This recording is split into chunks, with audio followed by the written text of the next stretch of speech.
tentang ritual tahlilan yang merupakan tradisi yang banyak dilakukan di masyarakat kita ya. Ritual tersebut adalah yang sebagaimana kita ketahui yaitu kumpul-kumpul di tempat kematian, kemudian ada acara makan-makan di situ, kemudian disertai dengan baca doa atau baca Al-Qur'an ya. Jadi tahlilan yang dimaksud bukan ucapan la ilaha illallah, karena la ilaha illallah ya semua orang harus mengucapkannya. Bukan kita bahas tentang la ilaha illallah, tapi kita bahas tentang suatu ritual yang dilakukan ketika ada orang meninggal dunia dengan orang datang berkumpul, kemudian ada makan-makannya, ada baca doanya. Pertama, hari kedua, hari ketiga, sampai hari ke-7 terkadang, dan hari ke-40, hari ke-100, hari ke-1000 dan selanjutnya ya. Ternyata ritual seperti ini adalah termasuk ritual yang dilarang dalam mazhab Syafi'i. Ya, mazhab Syafi'i, para ulama mereka ketika membahas tentang permasalahan ritual seperti ini, ya mereka menyebut dengan beberapa lafal. Ada yang mengatakan bid'ah makruhah. Bid'ah makruhah itu bid'ah yang dibenci. Ada yang mengatakan muhdats bid'ah ya. Kemudian ada yang melarang dengan tegas ya, bahkan menyuruh pemerintah untuk menghentikan acara seperti ini. Nanti insyaallah akan kita nukil perkataan para ulama Syafi'iyah tersebut ya. Yang jadi masalah ketika kita menyampaikan bahwa sini pendapat ulama Syafi'iyah yang melarang atau tidak menganjurkan hal-hal seperti ini, maka serta-merta langsung dianggap dituduh dengan Wahabilah, apalah ya, bahkan dimusuhi ya.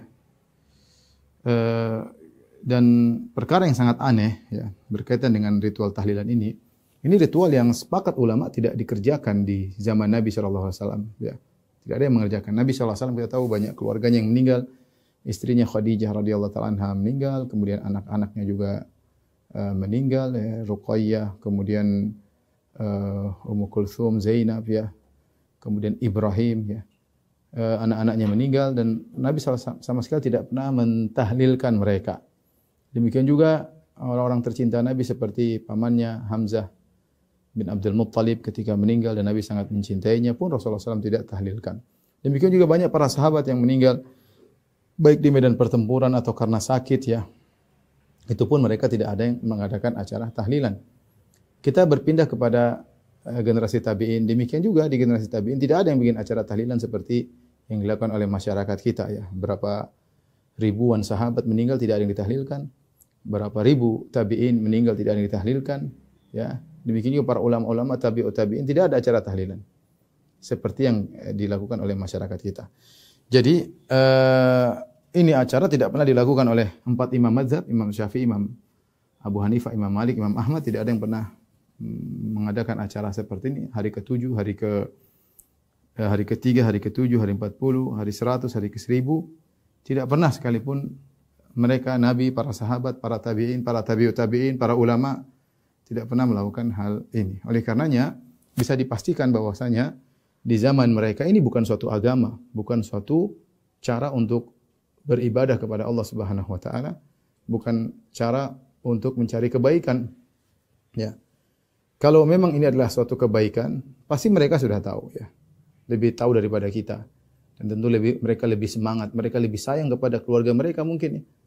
Mungkin daripada kita, mungkin mereka lebih sayang, mereka lebih ngerti tentang hari akhirat, mereka lebih ngerti tentang ngerinya alam barzakh ya, sehingga mereka tentu lebih semangat untuk mengadakan acara-acara seperti ini bagi kerabat-kerabat mereka yang meninggal dunia. Tapi kenyataannya kenapa tidak satupun yang melakukannya ya. Demikian juga ketika Nabi SAW meninggal dunia, kenapa tidak ada berkurun-kurun beratus-ratus tahun, kenapa tidak ada yang melakukan sekali ya buat Nabi SAW. Anehnya ya, di zaman dulu bukan merupakan ibadah, sekarang kenyataannya dianggap wajib. Kenyataannya dianggap wajib. Maka sungguh indah perkataan Imam Malik sebagaimana dinukil oleh Ibnu Hazm dalam kitabnya Al-Ihkam. Imam Malik, gurunya Imam Syafi'i, pernah berkata, "Fama lam yakun yauma idzin dinan la yakunul yauma dinan." apa yang di zaman Nabi bukan agama, di zaman sahabat bukan agama, maka sekarang juga bukan agama. Ya.